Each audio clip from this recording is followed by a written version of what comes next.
Good.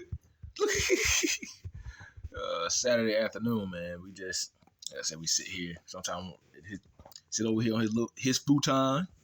He got a futon in the room. So sometimes sit over here do some reading, especially when he's here. And we just try to be as a father. It's tough. It's not easy, especially when the world doesn't give you any access to any like I say when he was in daycare, I didn't get any vouchers, none of that stuff, man. And paying $780 a month. Miss Kelly, the lady who owned the daycare center, Heather Park, she always, sometimes I would come out and tell her I don't have the extra this week. Can I make it double up the following week? And she would work with me.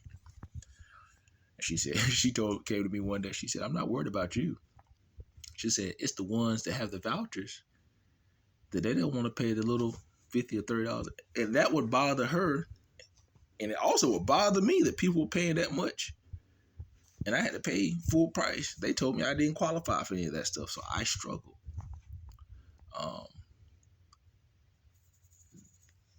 It doesn't, and it's like the system is biased when it comes to the men being involved in their children's life.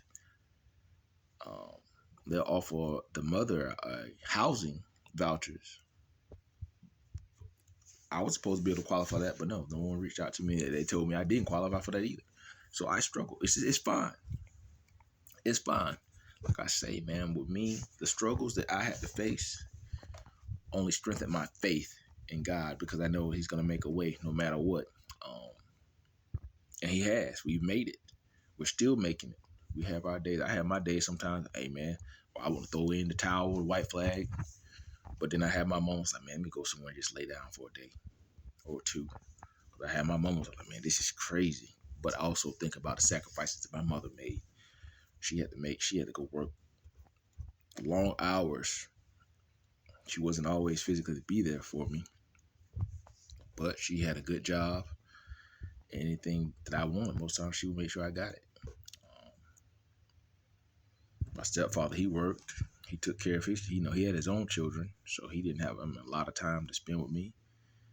My sister was 5 years apart, and my dad, the distance, he didn't have.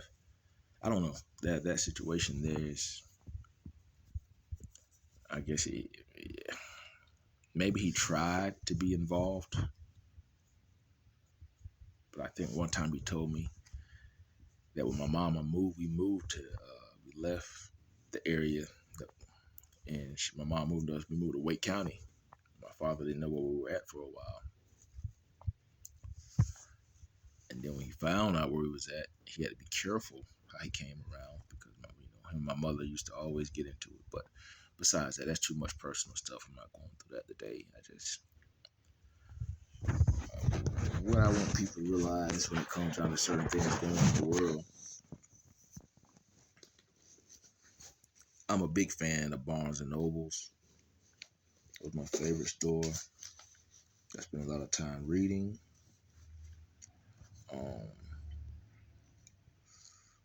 When you know that you're dealing with demonic forces or strongholds and witchcraft and people doing witchcraft around you, you have to know the character. So I do reading on that, so I know how to deal with those demonic forces. So you're not wrestling with them in flesh and blood, because that's what they want to do. They want to provoke you and get you tripped up so you act out of character, so they can expose you to the world of not being who you are. That's their job.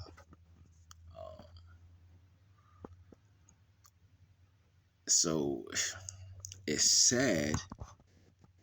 And some people are like, you go back to man, a lot of people still, yes, it's been over 400 years, man, slavery still is the way your family conducts themselves in some families. That monitoring spirit, always wanting to know what another person's doing, more involved into another person's household than their own. that's like living. That's like the village people, man. Um, Stalking another person, want to know his everywhere, his every move, what he's doing, calculating his pocket watching. That's a form of witchcraft.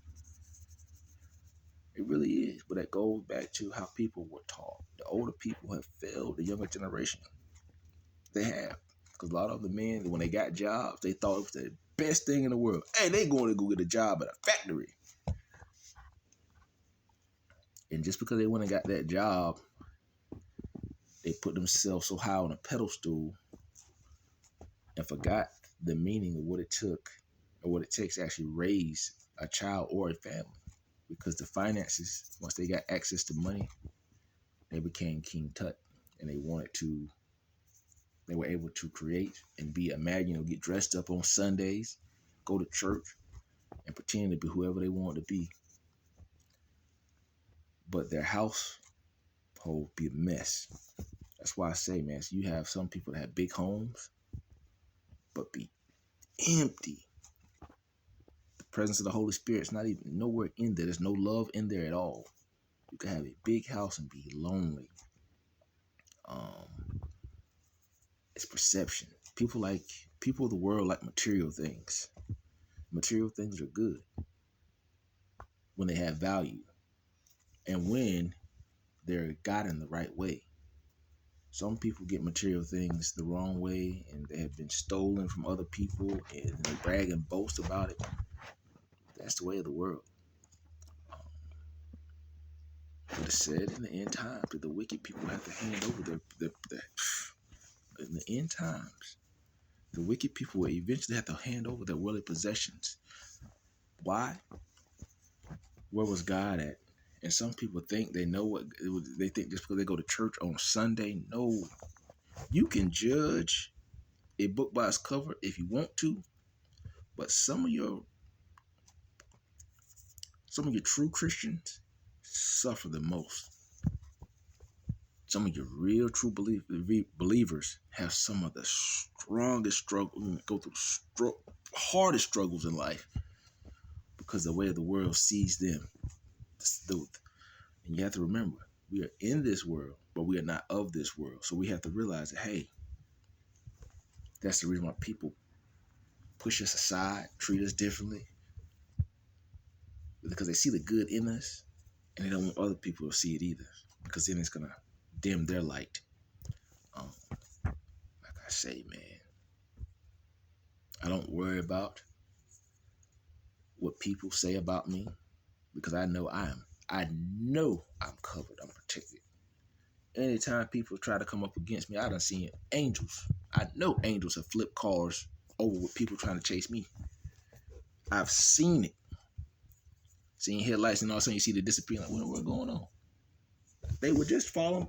They were chasing me, but the presence of the Lord will reveal itself. I was in an accident one time before. People don't even know how it happened. But I remember when the car flipped. But then I remember next thing I know, the car ended up in the driveway.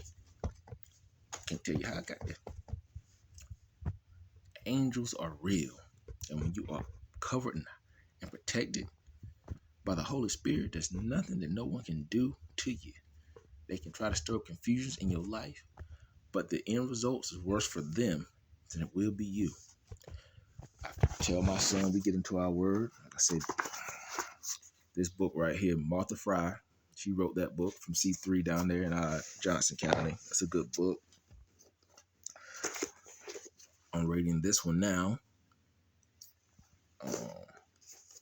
Uncle Todd, I gotta finish that book there. I'm still on page 82 in that book. I haven't finished it.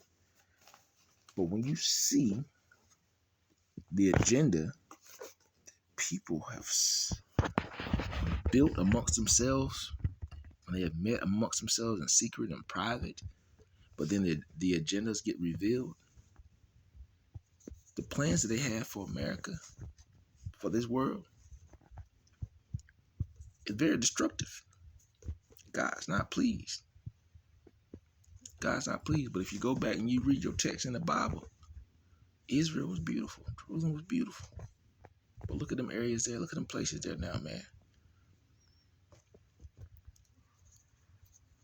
Why the armies are so big? Why do we need stuff like that? To protect us from what? From conflict and trauma from other armies in other countries? Yes, I can't. They are necessary, but their real purpose and how they were organized and what they were formed for. You got to remember, Jesus. They chased him. The army. They were chasing him. Horses and chariots.